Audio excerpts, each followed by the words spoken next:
Coming up, how the Vikings could take a page out of the Chiefs and Eagles blueprint during the draft, plus a look at the NFC North with the Bears and Lions set to have multiple premium picks. It's all coming up next on the football draft edition of the Football Party. Locked On Sports Minnesota podcast. It's endless Minnesota Vikings talk with the diverse voices of your local experts. It's time for the Minnesota Football Party. It's your guys hanging out talking next-level Vikings football. So join in with Pro Football Network's Arif Hassan, Locked On Vikings Luke Braun, Superior Sports Talk's Luke Inman, and Vikings insider Sam Ekstrom, plus the biggest names in Minnesota football for the Minnesota Football Party. And it starts now.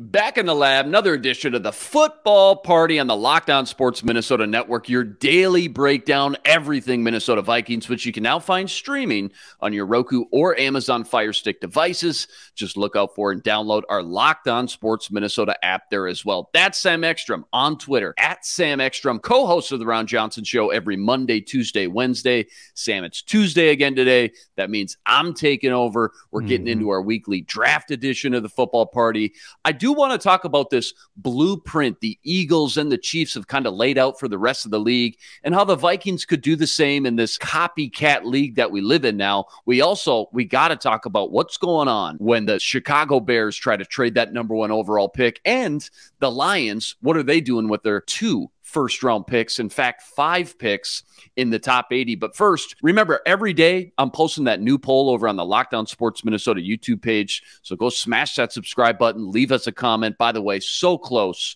to hitting 5,000 subscribers. And on Twitter, give us a follow. It's at Locked On MIN. Yesterday, Sam, here's what I did. I posed this question. After watching the Chiefs win it all this year, the Eagles win the NFC. Chiefs, by the way, they've gone to 2 Super Bowls in the past 4 seasons. They've gone to 5 straight AFC championships, which in my opinion is the wildest part about just their run, the longevity and the consistency. I asked fans, which part of their team would you like to see on the Vikings in 2023? 4 options. Here was option number 1. Pay cheap running backs. Remember, both teams won with cheap running backs. We talk about all the time how it's kind of tough to pay a guy like Dalvin Cook nearly $15 million in today's day and age. Well, the Chiefs rolled with Isaiah Pacheco, 7th-round rookie, and Jerick McKinnon. We all remember that name. In fact, the one time they did use a first-rounder, it turned out to be a bust. Clyde Edwards-Helaire from LSU 3 seasons ago. Meanwhile, the Eagles, they got the more commonly used 3-man rotation running back by committee going on with Miles Sanders, who I'll say, okay, that's a somewhat early pick of the bunch. He was a 2nd rounder, but then you got Boston Scott, you got Kenneth Gainwell. So that's option 1. Maybe the Vikes trade Cook, clear all that money they desperately need, let Madison walk. They would get a comp pick back next year too for that. They roll with Kenne, Ty Chandler. Maybe they draft another day 3 rookie. And Sam, now that we've heard the latest news about Dalvin Cook, his latest shoulder surgery, what's your thoughts on paying an aging running back that kind of money and just the Vikings' plans for Dalvin Cook moving forward after what we know? You and I are of the same mind on this, Luke Inman. We are in the don't pay a running back camp. And that doesn't detract from what Dalvin Cook has done in his career, but the writing is on the wall, people. You've got 6 or 7 big contracts that you've got to evaluate. Would you really rather keep Dalvin Cook over someone like Adam Thielen or Harrison Smith, Danielle Hunter? Like, these are the choices that you have to make, and there's just no comparison when you stack those players up against each other. And then you look across the league and you see the types of athletes that are on these teams that are 2nd and 3rd string running backs and how productive they can be. I don't think there's a question. We saw Ty Chandler in the preseason tear it up. I mean, over the course of a full year, it's hard to believe that there's going to be such a drastic difference between a young, cheap running back and Dalvin Cook that it's going to really influence wins and losses, especially when you consider that you can take those $14 million, or I guess they save $8 million from Dalvin Cook and reallocate that money elsewhere. So the shoulder surgery notwithstanding, that doesn't really change my mind about anything. I guess maybe if he's getting it fixed, maybe that that prevents him from having a reoccurrence of the injury. Again, it seems like he's had this lingering for a long time. But again, I still feel the same way. I just think that, and it's unfortunate, you'd love to have him. He's a luxury. But of all those big contracts, this is just the easiest one, I think, to swallow and say, yeah, we're going to go the cheap route.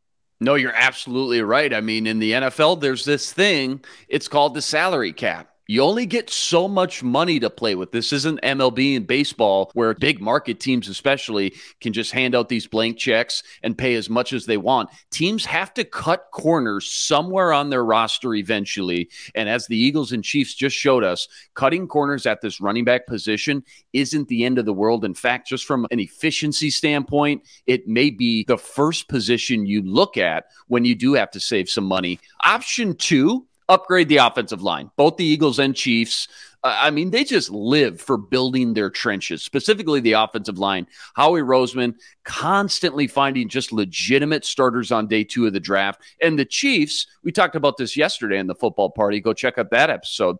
They found 2 diamonds in the rough with Trey Smith, 6th-round guard, and Creed Humphrey. He was the last pick in the 2nd round. Dude was a Pro Bowler his rookie year. So obviously getting Kirk Cousins, a true pocket passer, that clean protection is a must. Option 3 on the poll, build a top 10 defense. Now, I know the Chiefs weren't top 10 in a variety of categories, but they did have a great defensive line once again.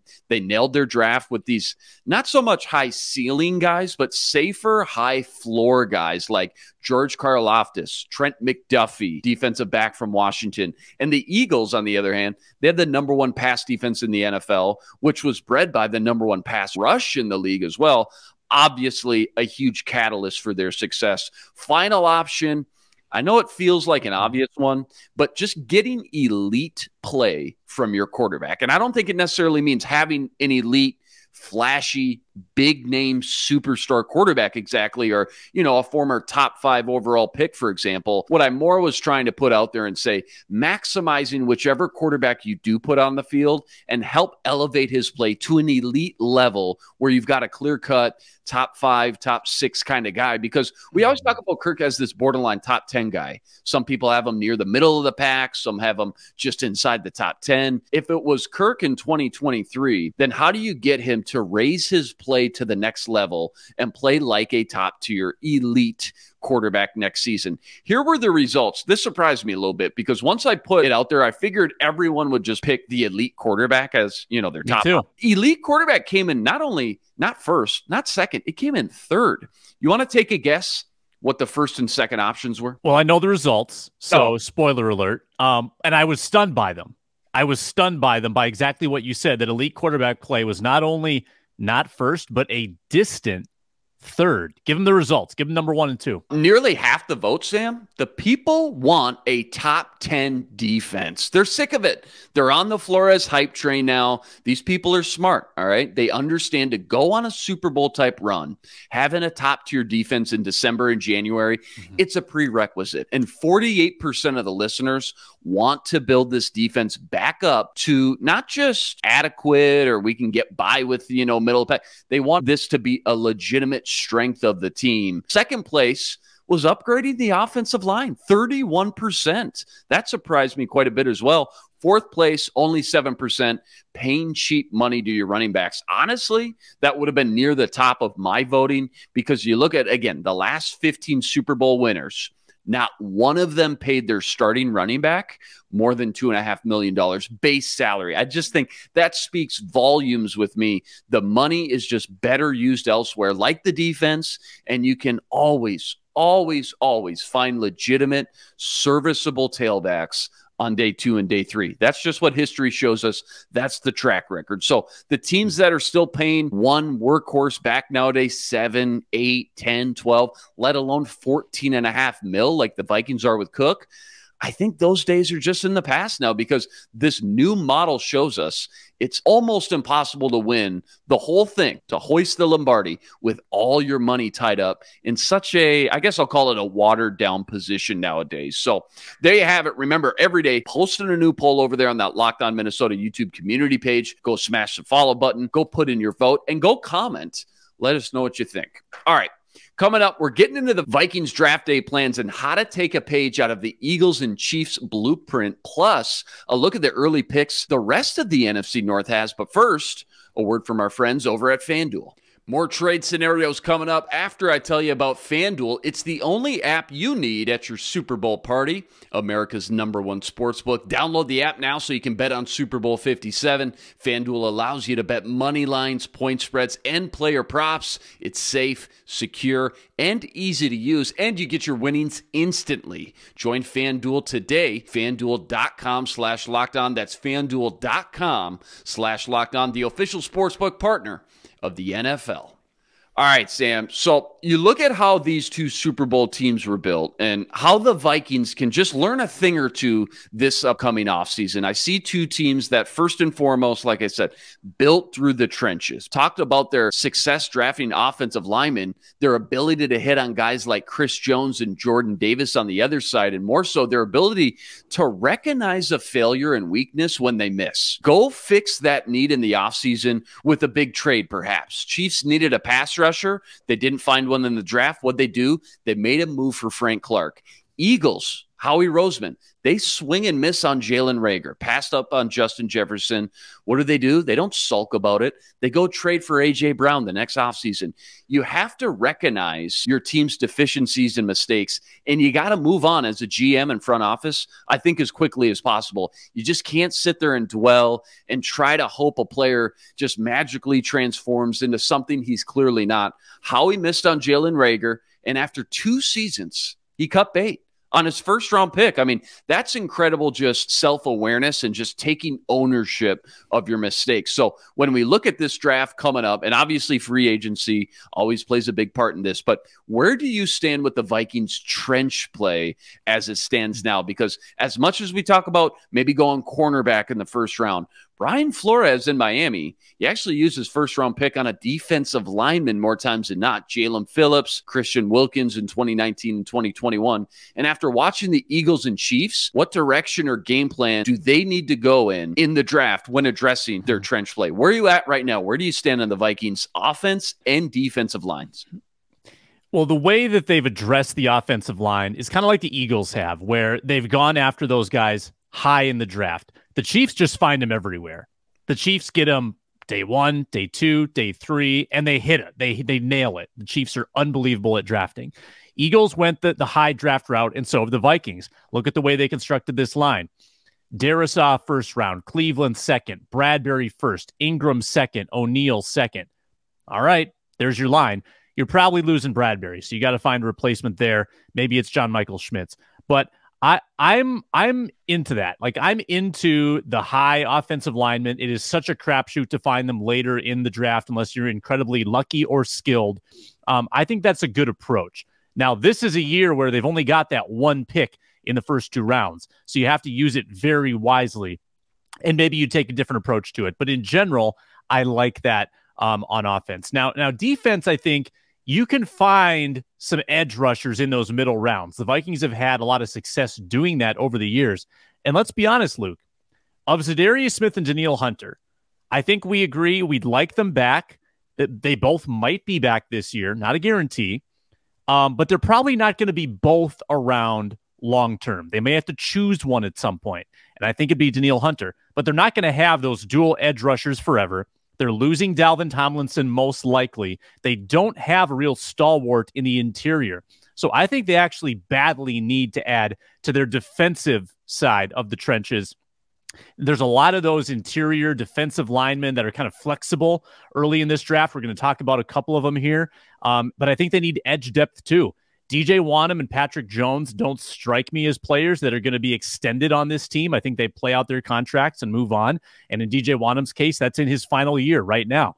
So I think that this team actually badly needs to add to that rotation. And as good as some of those performances were last year, Luke, on that line, there's still left something to be desired. They were not impacting the game and wrecking football games like the Eagles, for instance, did. And the Eagles, that's another team. I mean, they just keep making commit, like Landon Dickerson, Milton Williams, Jordan Davis. You know, they absolutely, they go after the trenches with reckless abandon.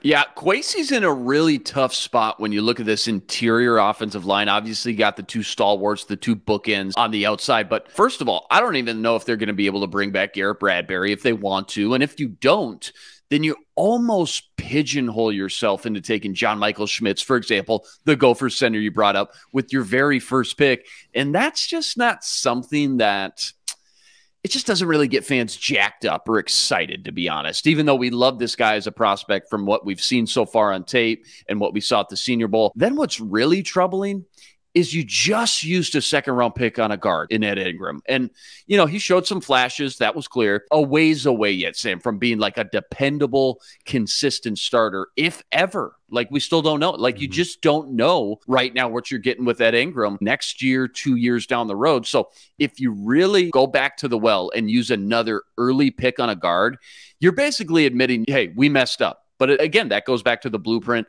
Howie Roseman laid out when he cut bait with Jalen Reagor and moved on so quickly. You can't be afraid to adapt and right your wrongs, because if you wait too long, it may be too late. Like the Kirk Cousins Super Bowl window, for example, may have come and gone, and now you're left rebuilding the whole thing from square one again. Steve Avila, TCU, I know I brought him up a couple times. I just think he's a perfect fit for how the Vikings are built. He's a bulldozer with outstanding anchor just to sit these guys down. I watched it all week at the Senior Bowl practice at the line of scrimmage, and he gives a guy like Kirk Cousins this clean interior pocket we know Cousins thrives in. I think somewhere in that 60 to 80 range is kind of a sweet spot. If the Vikings were able to, say, trade down a few spots in round one, or even all the way out and grab an extra second and third round pick, Avila, John Michael Schmitz, two guys I'm really enamored with right now for this offense. And that would leave you feeling good about your protection moving forward for the next handful of years with O'Neal, Darrisaw, Ezra Cleveland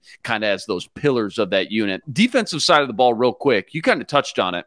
We all know Za'Darius and Hunter, I mean, they got the goods when they're healthy. I mean, they can be the guys that help your pass rush finish as a top 10 unit, if not even top 5. I mean, they're that good at their peak. But I look at the Eagles' defensive line, and it just wasn't one or two guys. It was this massive rotation from the run stuffers on first and second down, Linval, Ndamukong Suh, Jordan Davis, the first-round rookie. Then you got the pass rushers who come in on third down. Brandon Graham, Hassan Reddick, trading for Robert Quinn, Javon Hargraves, et cetera, et cetera. List just goes on and on. So I think based off that model, the Vikings and Brian Flores, they just need more bodies, Sam. They just need more fresh legs, younger athletic guys to mold. And right now they got Tomlinson, if they re-sign him, which I think they do, Harrison Phillips, and that's about it. Like, Sam, they had 10 draft picks last year. They drafted one defensive lineman in those 10 picks, and that was Eseze in the 5th round. But that's about as polar opposite as this Super Bowl blueprint both these teams kind of laid out for the rest of the league. I mean, Tonga, he was a nice surprise as the first, second down run stopper. But like James Lynch, probably not a guy who strikes fear in you. Jonathan Bullard, Ross Blacklock aren't really either. So I think as much as we talk about drafting a quarterback in round one, I think adding not just one, but you got to get multiple guys in this draft to the defensive line. That's just an absolute must. And Kwesi should look to draft those guys early and often from here on out, not just this year, but the Eagles and Chiefs, they've been doing it year after year consistently, because you've got two guys right now that you can call starting caliber linemen on the roster as far as the interior goes. That's it. Yeah. And one of them is a pending free agent in Tomlinson. That's just not enough, Sam. Like, just plain and simple. Eagles had 9 guys in that rotation, and all of them were high-end players with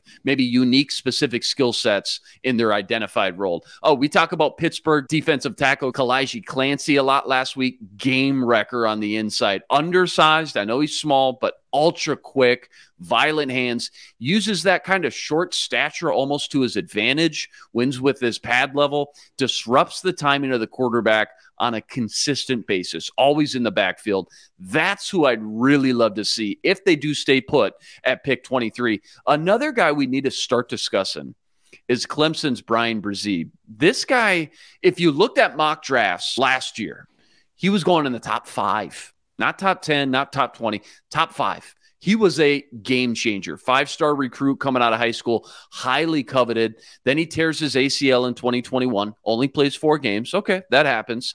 Then this year only plays 9 games after kind of a weird fluky kidney issue. And then on top of it all, he suffered a tragic death in his family. His 15-year-old sister died from brain cancer. And, after that, he was just never really the same on the field. So teams are going to look into that as far as just where he's at mentally, emotionally right now after obviously a traumatic event. But no question, he's one of the top defensive tackles in the class, and nobody's really talking about him. And as of late, I'm just not seeing a lot of chatter about him going in the top 10, top 15 anymore. He seems to be getting kind of lost in the weeds. So every year, Sam, I watch at least one big name, if not 2, fall way further than they should on draft night. He feels like a guy that right now could be available at pick 23. And if he was, I think you just got to sprint up to the podium, cash in your ticket. He could be the steal of round 1 if he does fall to those low 20s. Not to mention, obviously fills a huge need for the Flores defense as well. Thoughts on Clancy? I know we talked about him last week. Brzee specifically, those 2. And just in general, copying this Eagles-Chiefs blueprint, you got to stock this defensive line rotation up. Is it a necessity like I'm making it out to sound? Or is it more of a luxury with just so many other needs and obviously so few picks that Kwesi has at hand this year? Yeah, I see Brzee. And he's a guy where you're betting on his tools, not his production. Would you say that's accurate? Because 100%. He hasn't played that many snaps. Like he was kind of a rotational guy, dealt with injuries, which reduced his snaps as well. Didn't have big sack numbers whatsoever. But you're gambling that he's going to stay healthy and that just his body type is going to carry him. Now, like, it seems like the knocks on him are kind of like he doesn't really know how to do a lot of unique pass rushing moves, but he has great strength. Okay, so can your coaches at the next level take your physical tools and strength and teach you how to be a little more athletic, how to beat these offensive linemen at a pro level? So that's probably why he's not as sexy of a prospect, right? Because he doesn't have like a 12-sack season you can go off of where he just mauled people. But remember, neither did Danielle Hunter. It doesn't always require you to be a big production guy, but you need to be well coached and you need to be hungry and you need to have sort of that football IQ piece to you. So that's a complicated prospect to break down, but I am seeing those first-round grades on him. Like, clearly, if you are that highly regarded without really doing that much in college football, you must have something good going for you. No, you're totally right, too. Obviously doesn't have the production, and that's going to scare a lot of teams off in the top 10, top 12, top 15. So there is a legitimate world where he does slide down to the Vikings, perhaps. But this is the #1 high school recruit defensive tackle coming out, #1 in the country. The Crazy. potential, I mean, we're still scratching the surface with this guy. And then you add in the injuries and everything else. Yeah, as of late, the stock is pointing down for sure. It's just, not what you want from a first-round pick to feel good about sleeping at night after round 1. But you go back to even his freshman year, he comes in, he's awarded All-American Freshman of the Year. He's got 4 sacks, 6 quarterback hits, 16 quarterback hurries, and that's as a freshman at Clemson. Not like a Division II school or, even a Minnesota. Clemson, I mean, he's fighting for playing time with a lot of other premium talent in the country. So that's interesting, too. There's other guys, too, on the defensive line we like. Siaki Ika from Baylor, Keanu Benton. One's a nose, one's a pass rusher, but both just highly talented players in their own regards. Both players, maybe after a trade down, could be great value. But at 23, just sitting here today, Sam, I love Clancy, Brzee. If you feel like the offensive line is the way to go, on the other hand, I love trading back, getting some extra picks, maybe get your second rounder back from the Hawkinson deal, and drafting the local legend. How about Schmitz? He takes over at center for Bradbury, and maybe a round or 2 later, you pair him up with Steve Avila from TCU. He helps that interior protection for Kirk Cousins. Multiple ways to go is the point. This is the draft. It's fluid. You got to have plan A, plan B, plan C ready if you're Kwesi, pending how the board falls on draft weekend. But I think we both agree. I've got something for you. I don't want it to get away. I've got a stat. Stat I've boy. got a stat, Luke. Stat you know boy. What? What do you got? Hey, I think it even deserves this thing. Analytics fans rejoice. Woo-hoo-hoo! It's time to get educated. Whoa, you're blowing my mind right now. With the nerdy stat of the day. Luke Inman, let me tell you something. Have you ever looked at the Vikings draft history and looked at how many whiffs they have? I went back 8 years. So this is totally arbitrary, but I looked at every player they've drafted since 2015, and I calculated how many of them have not played 10 games in the league. I'm calling that a whiff. Is that fair to you're say? Starting at like maybe the best Vikings draft of all time, by the way. If you started at 2016, for example, I'm sure these numbers might look even worse because that was the Trey Waynes, Kendricks, Hunter, Stephon Diggs draft in 2015 as well. Continue. Correct. So a couple clarifiers. Number one, this list or this tally includes last year, and not all the guys played 10 games, and that's because they're rookies, and that's okay. All right. So take that into account.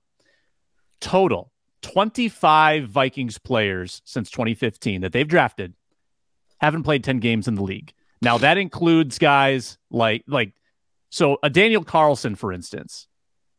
He didn't play 10 games on the Vikings, but he did play more than 10 games in the league. So that counts. I'm not discounting Daniel Carlson. These are guys that legitimately, with the Vikings or any other team, did not play 10 games in the league. Marcus Epps, we just watched in the Super Bowl, former Vikings safety Epps, out of Wyoming. That counts. He was a good, productive player in the league. So clearly the Vikings made a good call with that pick. They just didn't, value him right away. So 25 whiffs, you could say, in the last 8 years for the Vikings.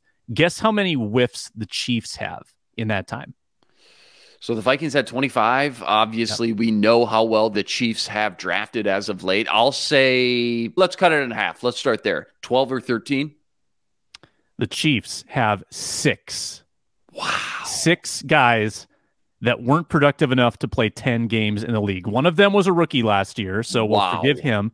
2 of them were second-year players, Joshua Gaindo and Cornell Powell from last year. And then you got to go all the way down to 2017 to find another one, Leon McQuay, a 6th-round pick. And then Kevin Hogan, who was a Stanford backup quarterback who just didn't have a lot of chances to play. Sure. And then, in 2015, you got a couple more. But the Chiefs rip off, just real quick, rip players. off 10 seconds. Rip off some of the day 2, day 3 picks that kind of fly under the radar a little bit, but obviously are the glue, right, of the cracks of those rosters that helped them go on this crazy run the last 5 years. Yeah, no, that's great. So just running down the list here. So 2016, Eric Murray, he was a pretty productive player there for a while. L'Jarius Sneed, 4th-round defensive back. He's played 41 games for them. He's been in a lot of big situations. Noah Gray's been a depth tight end. Just this past year, Jalen Watson played 16 games as a 7th-round defensive back. I mean, that's just grazing the surface of what the Chiefs have produced under Andy Reid. They find guys middle, early, late, and they turn them into players. They find a role. And the Vikings just have a lot of whiffs over the years where you've gotten to the point where you kind of don't even pay attention to the day 3 guys as much because you figure, well, best case scenario, they make the practice squad. But the Chiefs, they expect them to contribute. It's a crazy difference. Yeah, Nick Bolton. He led the league over 180 tackles this year, Sam. They found him on day 2. Talk about all the time. I love waiting on linebacker until day 2. I just think, like running back, it's just a position where you can just find some of these guys on day 2 and day 3, and they turn out to be really solid. Nick Bolton, another one. Really interesting. Glad you brought that up. I don't know if we can truly answer this, but when you talk about just the lack of success the Vikings have had in the draft over the last 6, 7, 8 years, do you think it's more scouting, the GM, the draft board, the actual picks themselves, or because like you mentioned, guys like Marcus Epps, Daniel Carlson, and others are thriving on other teams? Do you think it's the coaching development that just wasn't right? I'm sure it's a mix of both and somewhere in the middle, but if you had to pick one or the other, just knowing what you know after looking back at those drafts, which way would you lean? I think the Mike Zimmer regime discriminated against rookies a little bit in that if they weren't perfect, if they weren't technically perfect, they would not play. The regime favored veterans, and to the point where they were sitting first-round picks for 2 years, right? How often did we see that? Like they would put in, even as someone like Stephon Diggs, he's got to start the year on the bench. Daniil Hunter's going to start the year as a rotational player. We're not going to start him. Kind of a stubbornness with these guys. And what happens, Luke? Like if let's say you're not a first-round pick.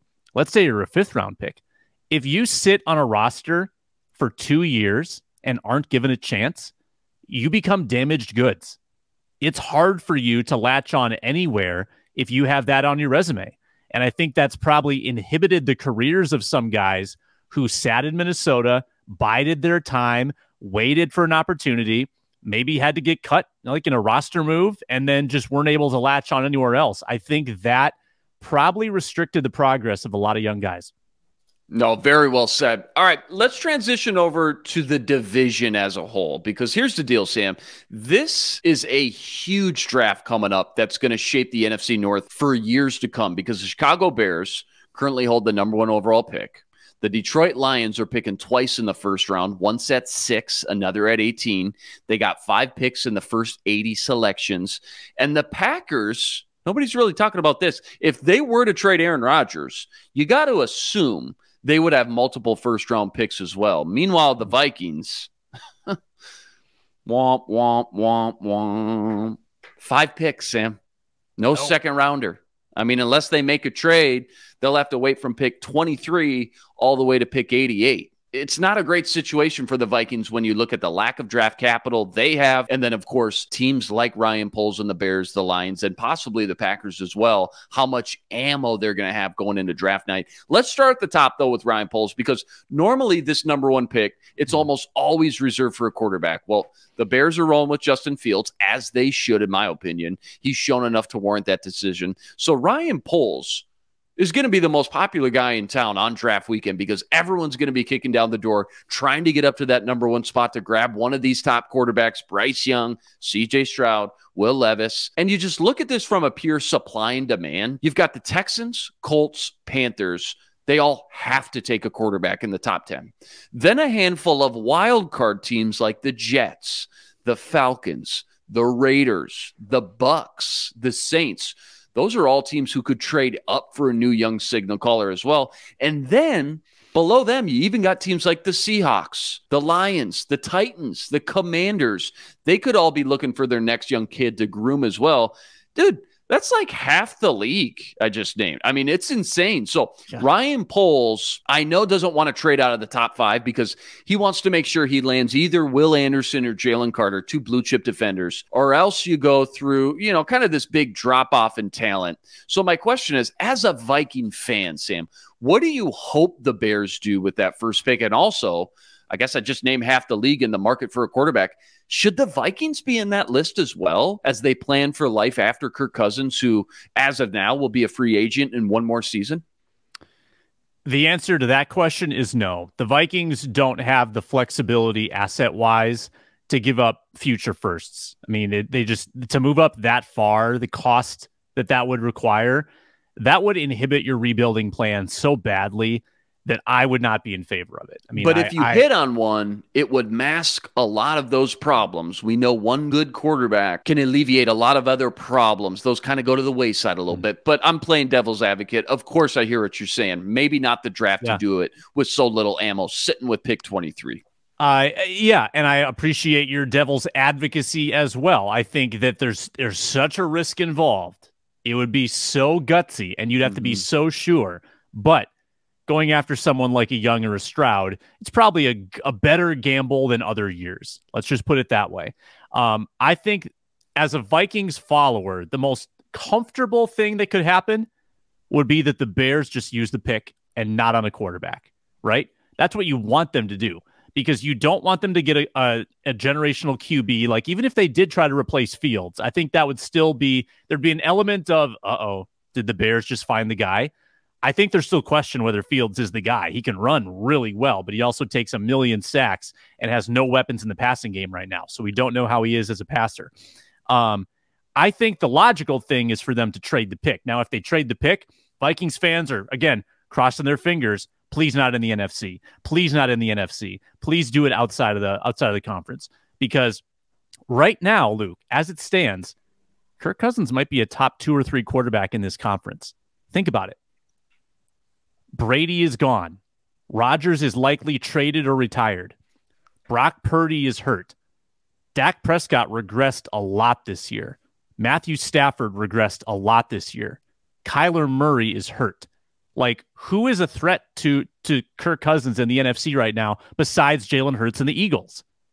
Jalen Hurts and the Eagles there's them, huge gap. Kirk Cousins and a couple others, another huge gap. The NFC is so quarterback needy that inevitably a couple of them will get rookies, but you hope that if the Bears deal that pick, it's outside of the NFC.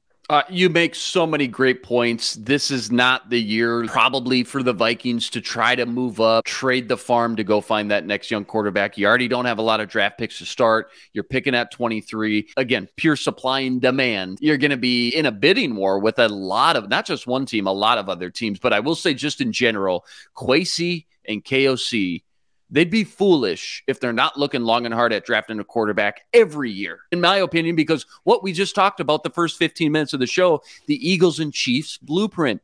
You got to keep swinging at quarterbacks in this league. The Vikings have drafted 4 quarterbacks in the first round since 1980. 4 first-round quarterbacks in 42 years. That's less than one a decade. That's insane. Like, stop it. Just stop. Finding the next guy in line to replace Kirk Cousins shouldn't just be an afterthought. It's too important of a position to just say, well, we'll worry about it next year. But I do understand out of all the years, this year, it's unlikely just because of the lack of ammo and assets that they have. But I think you got to get your guy in your system now. Start grooming him in, developing him, getting him acclimated with your playbook, etc. And then re-gloss over the Cousins and his contract next offseason and just see where he's at. Go from there.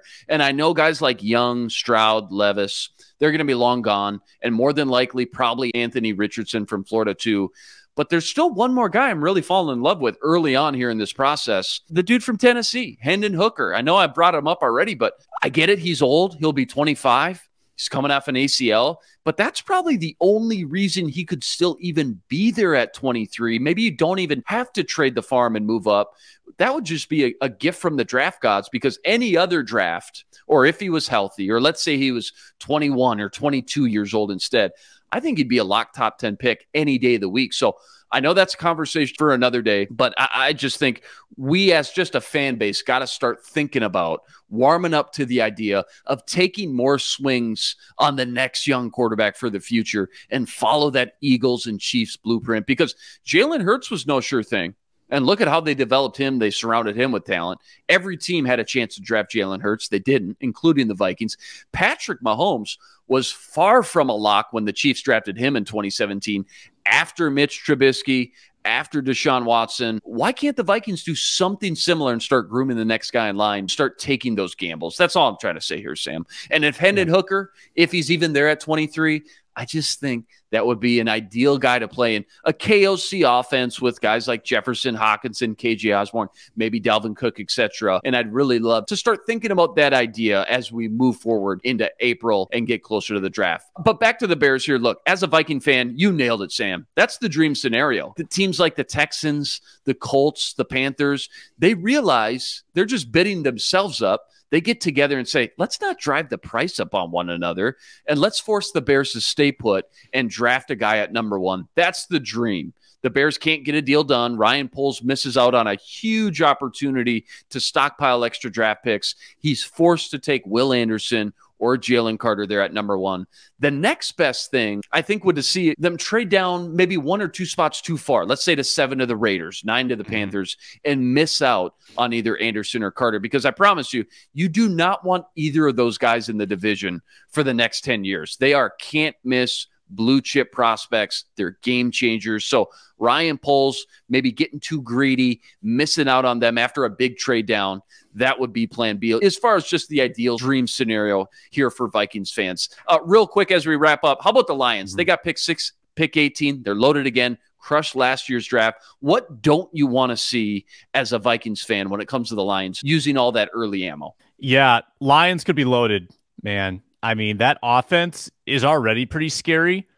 Imagine if they added one more pass catcher to a healthier Jamison Williams, Amon-Ra St. Brown.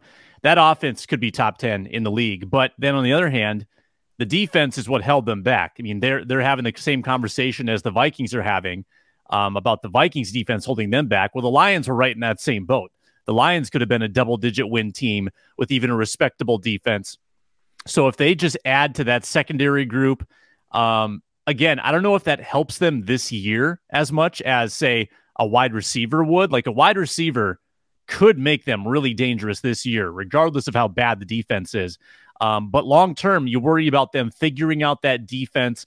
I still don't know if Goff is their guy long-term. Like, I wonder if they've almost tricked themselves into saying he is, and I think that's a mistake. But hey, I think that the Lions, to me, are the biggest threat in this division, more than the Bears, more than the Packers.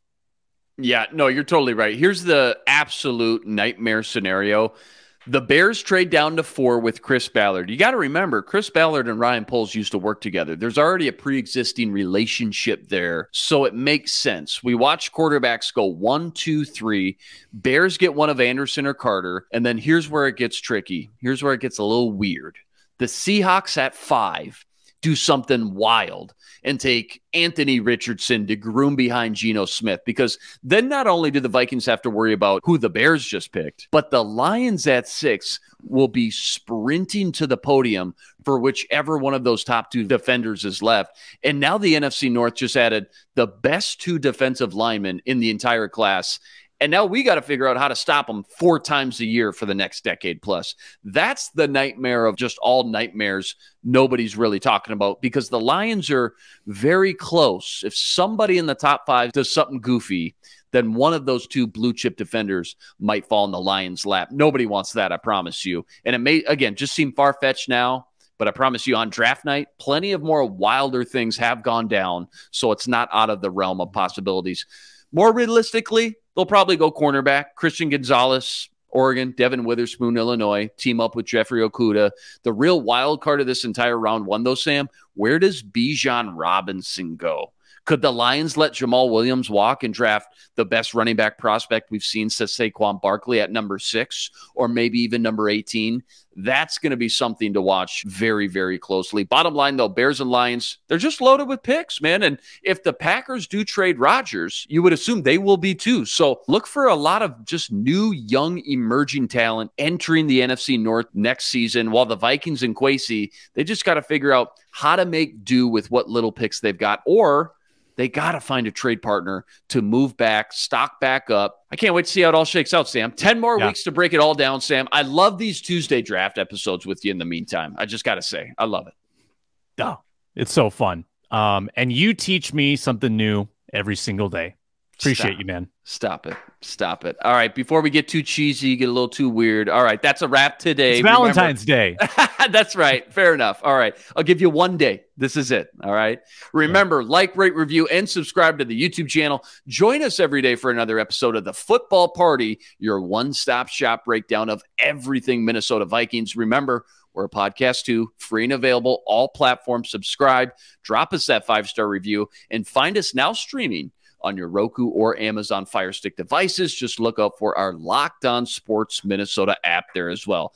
That's the man, Sam Ekstrom, on Twitter, at Sam Ekstrom. Check him out every Monday, Tuesday, Wednesday, co-host of The Ron Johnson Show. Thanks for tuning into The Football Party, part of Locked On Sports Minnesota Network. We're back tomorrow with our mailbag edition of The Football Party. But until then, I'm Luke Inman on Twitter, at Luke_Spinman. Signing out.